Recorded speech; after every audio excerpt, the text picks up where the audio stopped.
Hi, welcome back to the podcast where we explore ways to live with more peace, mindfulness, and intention in our daily lives. So, today's episode is a big one.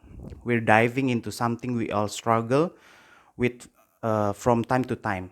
It is anger.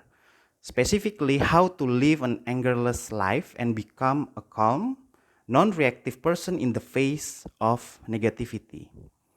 So, anger is one of those emotions that can sneak up on us, sometimes even take control of us before we realize what's happening. Whether it's a frustrating conversation, a tough situation at work, or simply dealing with everyday stress, anger can feel like a natural reaction, right? But what if we could live without it? What if no matter what negativity came our way, we could remain calm, composed, and unshaken? So that's what we're going to talk about today. Let's get started. The first one is we need to understand the nature of anger. That's the first thing we need to address. Anger, like all emotions, serves a purpose. It's our brain's way of signaling that something feels wrong or unfair. And it can sometimes help us stand up for ourselves or take action. But here's the problem most of the time, anger doesn't lead to productive outcomes. In fact, it often makes things worse. When we react in anger, we say things we don't mean, we escalate conflicts, and also we lose sight of clarity. So, to live an angerless life, the first step is to understand that while anger is natural, it doesn't have to control you. You can feel the initial flare of anger, yes, and then choose a different response. Okay. So, the second one is how we pause before reacting. There's a power behind it. One of the most effective ways to reduce anger in your life is to master the art of pausing. Okay? So when something negative happens, whether it's someone cutting you off in traffic or a frustrating comment from your coworker, your immediate reaction might be to lash out or let the frustration bubble over. But if you pause, even for just a few seconds, you give yourself the chance to process the situation before reacting. During that pause, ask yourself, what am I feeling right now? Is my anger actually helping the situation? Most of the time, you realize that reacting in anger will only make things worse, whether for yourself or the other person that involved. Pausing also allows you to reframe the situation. It gives you the space to consider a calm, thoughtful response instead of letting your emotion drive the conversation. With practice, you can turn that momentary pause into a powerful tools that help you stay calm and centered in the face of negativity. Next one is detaching from external triggers. So here's another important point. Often, anger arises because we give too much power to external triggers. We allow other people, events, or situations to dictate our emotions. But here's the truth you cannot control other people's action or the circumstances around you. You cannot. What you can control is how you respond. Okay? So detachment doesn't mean you stop caring, no. It means you stop letting external factors control your internal peace. Imagine someone say something rude or unkind to you, okay? Instead of immediately reacting, recognize that their negativity is a reflection of them, not you. Okay? Their words or action are coming from their own stress, insecurities, or frustration. By detaching from the situation, you can maintain your calm because you understand that you don't have to carry the weight of someone else's negativity. No, you don't. Okay? Think of it like this. When you are detached, You are in control of your own emotional space. You are no longer at the mercy of every little thing that happens around you. You choose how you want to feel. Okay? The next one is how you practicing mindfulness for emotional awareness. So mindfulness is another powerful tool for living an angerless life. Mindfulness teach us how to be present, to observe our emotions without judgment. So when you are mindful, you can catch the early signs of anger, the tension in your body, the quickening of your breath, or the rush of thoughts telling you to how to react. Now react. So instead of letting those signs build into a full-blown reaction, mindfulness helps you stay in the moment and notice what's happening within you. The more aware you become of your emotions as they arise, the more control you have over them. It's like turning the volume down on anger before it becomes overwhelming.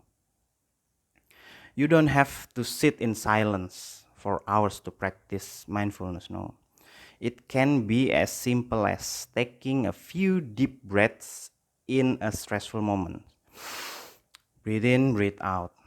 Or just being fully present in a conversation without letting your thoughts spiral. Over time, this practice rewires your brain to respond with calm rather than with an anger. The next one is how to let go of the ego, the source of the reactivity. First one, we need to talk about ego. So much of our anger comes from our ego feeling attacked. When someone criticizes us, challenges us, or disrespects us, our ego flares up. We take it personally. We feel the need to defend ourselves or prove something. But, but when we let go of our ego, we realize that not everything is about us. Okay? Other people's negativity doesn't diminish who we are. In fact, by staying calm and composed, we show strength, not weakness.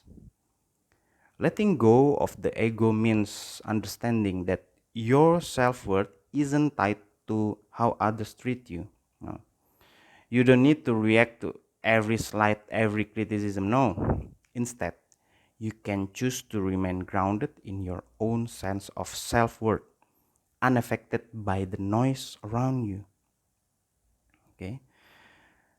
Next one is how to respond with compassion instead of reacting in anger.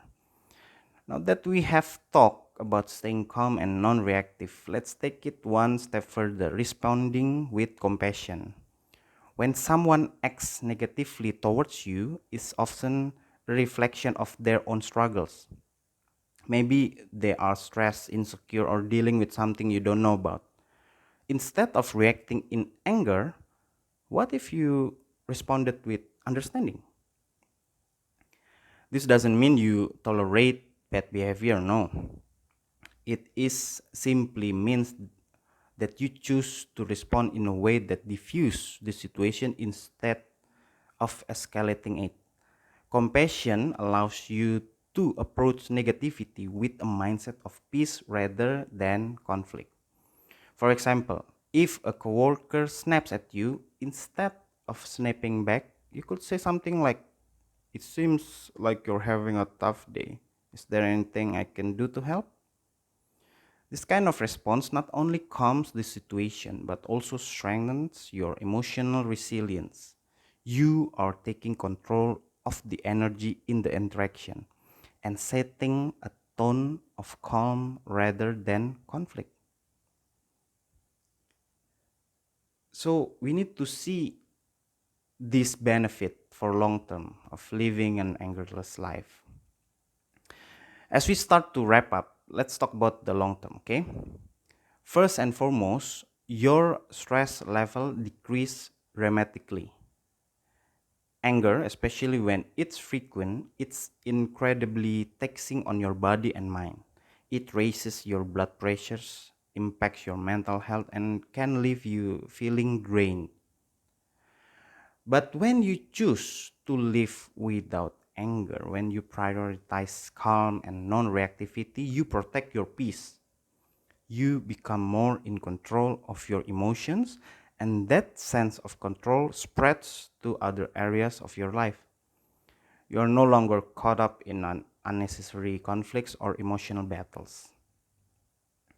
More importantly, living without anger strengthens your relationships. People around you will start to notice your calmness and they will respond to you differently. You'll be seen as someone who brings peace rather than conflict. And that makes a huge difference in both personal and professional settings. So we come to the conclusion. Living an angerless life doesn't mean you won't ever feel frustration or annoyance. Okay? It's not about suppressing your emotions. It's about recognizing that anger doesn't serve you in the long run. By choosing calm, by detaching from negativity, and by responding with compassion instead of reactivity, you take control of your life in a profound way. So the next time you feel anger bubbling up, pause, breathe, okay? Remember that you have the power to choose how to respond. And when you choose calm, you're choosing a better, more peaceful life.